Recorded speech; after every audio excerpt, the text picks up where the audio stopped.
Hello everyone. सो BPCL का जो IPO है वो शेयर मार्केट में फाइनली लिस्ट हो चुका है। अब इसको कहा जा रहा है शेयर मार्केट का black diamond.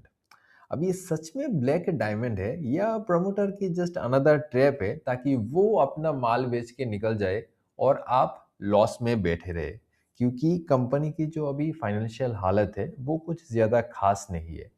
Grey market premium जो है उसके बारे में भी हम इस वीडियो में बात करेंगे।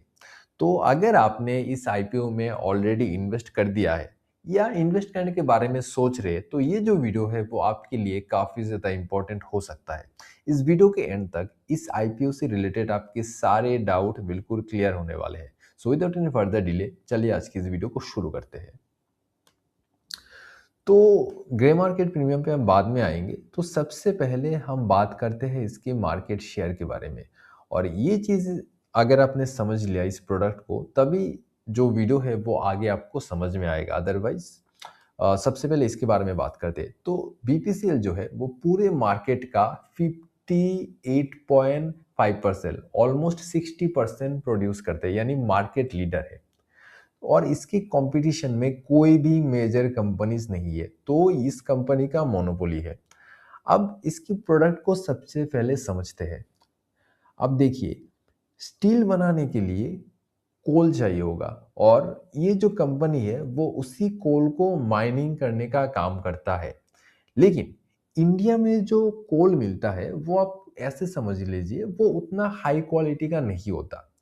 तो ये कंपनी क्या करती है, इंडिया से जो है वो माइनिंग करके कोल निकलती है, उसको वॉश करती है, थोड़ा बहुत यूजेबल बनाती है और अदर कंट्रीज से बहुत हाई क्वालिटी का कोल जो बाकी कंपनी स्टील प्रोड्यूस करती है वो क्या करते हैं, इससे भी कोल लेती है, अदर कंपनी से भी कोल बाई करती है और उन दोनों को मिक्स करके स्टील बनाती है।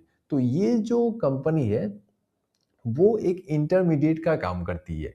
वो कोल माइन करके उसको वॉश करके फिर अदर कंपनी को सेल करती है और अदर कंपनी इस कोल को as a blending product use करती है, यानी मिक्स करके कोल बनाने का काम करती है।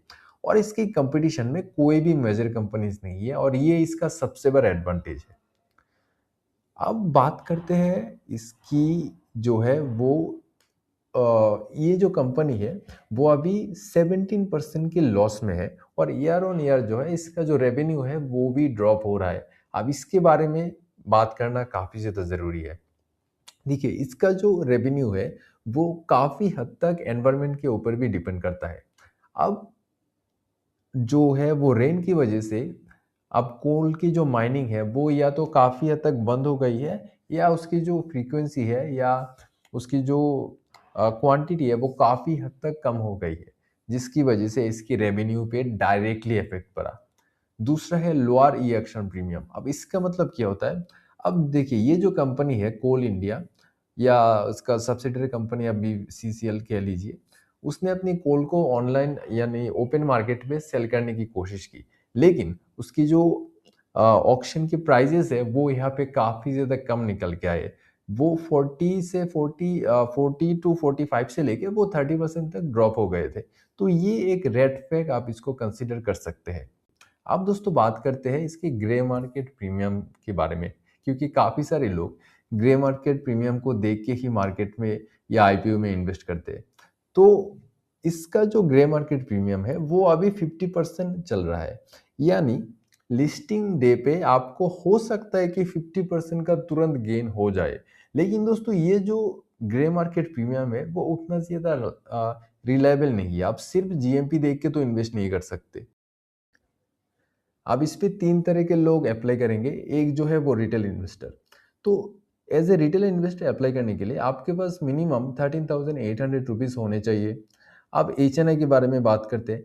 एचएनआई एज़ ए कैटेगरी अगर आप अप्लाई कर रहे हो तो आपके पास मिनिमम 2,07,000 रुपीज़ तो होना ही चाहिए। और अगर आप शेयर होल्डर कोटा में इन्वेस्ट कर रहे हो तो आप जो है वो मैक्सिमम 1,90,200 तक जो है वो अप्लाई कर सकते हो, उससे ज़्यादा नहीं कर सकते। अब दोस्तों बात करते हैं कि ये जो आईपीओ है उसमें अप्लाई करना चाहिए या नहीं चाहिए। देखिए, ये कोई फाइनेंशियल एडवाइस नहीं है, ये जस्ट एजुकेशन पर्पस के लिए मैं बना रहा हूँ। तो सबसे पहले अगर ग्रे मार्केट प्रीमियम में हम देखें तो वो पॉजिटिव है।